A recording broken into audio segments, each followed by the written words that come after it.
Hello. Welcome to Wednesday. Unless it's not Wednesday and it's Thursday or Friday. I asked Sam and Megan if either of them could switch with me because I actually have company and I don't really want to go to the library tomorrow. But if they don't end up switching with me, because I haven't heard anything and it's Thursday night, or it's Tuesday night, then I will be at the library tomorrow posting my video for you because unless there's really an emergency or I mess up, you really don't like to miss a week or not post on my day because I feel like it messes up the week and that bothers me. So anyway, let's get into the topic. I've been thinking about this a lot, but I haven't. Usually I kind of brainstorm a little more, but like I said, I have company over, which is nice. But actually, the first time I heard about this was on NPR, I don't know, 2 weeks ago or something, whenever it happened. And I thought it was really interesting. This is before the sex testing had occurred. It was all kind of speculative at that point. And what would I do if I was in that situation? I don't know. But I've been thinking kind of about a couple things, so let me get started because I want to do this in one take. The first thing is the issue at hand. I forget her name, Semya, I think? Don't quote me on that. Should she be able to compete as female when she's got 3 times the amount of testosterone, according to what I heard on NPR, as the normal or average amount that a female has. So, yeah, that's a hard question in itself. I mean, does testosterone give an advantage over the average woman?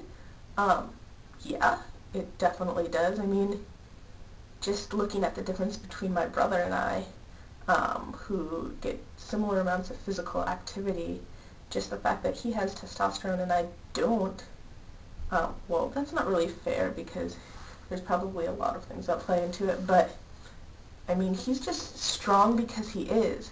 And I'm thinking that Semya, if that's her name, probably is strong because she is too. But who's to say that her advantage is only based on her sex? I mean, there are a lot of advantages that one person can have over another that have nothing to do with sex, but have everything to do with how they're born. And your sex also is how you're born, if that makes sense. So should we privilege the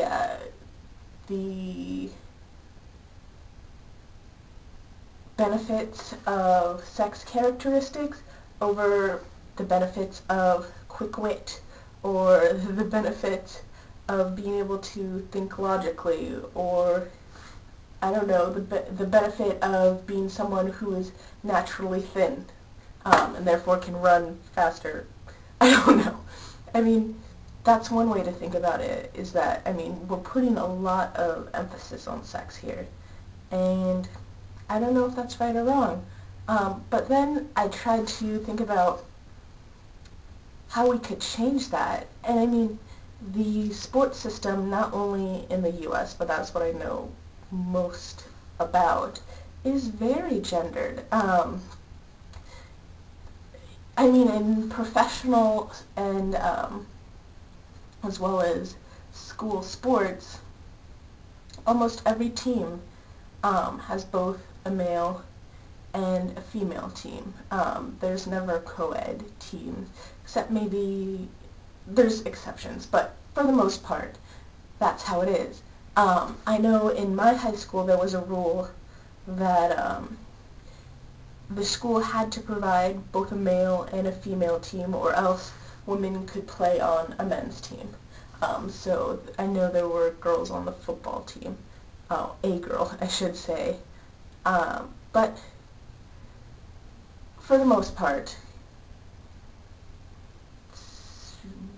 sports are separated into sexes because it is assumed that women can't compete on the same level as men. And, I don't know, maybe that's right in a way. If we are talking average woman versus average man, I do think that there are differences and that men are just physically stronger and bigger for the most part. And we want sports to be accessible. We want women to be able to play sports even if they're not super strong or as strong as a man, right? That makes sense. But then I started thinking that there are some men who probably don't feel they have access to sports because they're not the strongest of strong men. I mean, there can be men who maybe just aren't gifted in the physical, sportsy strongness. Do you like that word? Oh, that was good. Anyway, you get it though.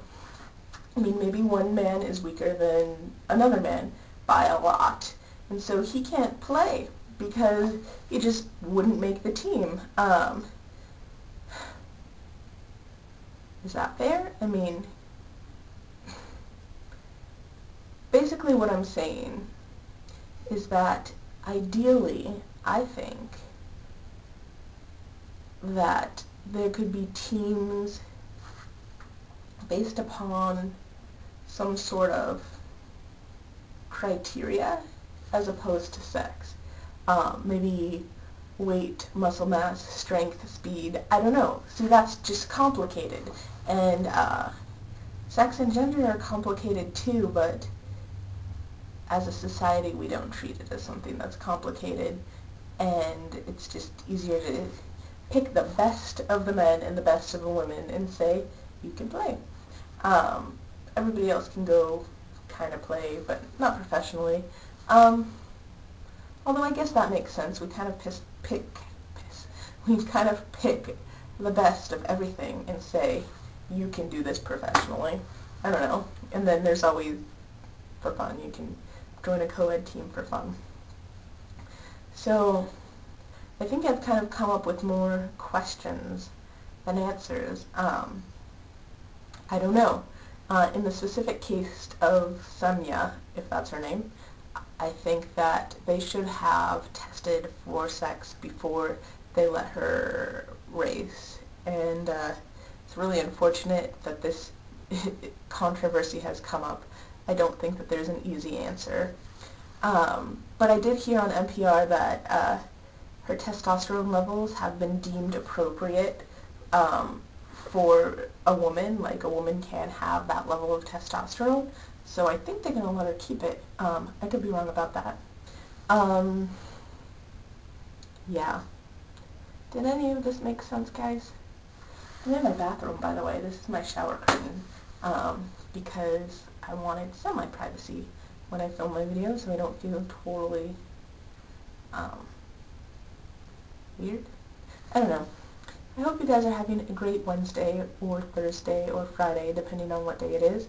And I am going to the zoo tomorrow on Wednesday. And maybe to the library if nobody wants to switch with me. So, have a nice one, and I will see you all next week.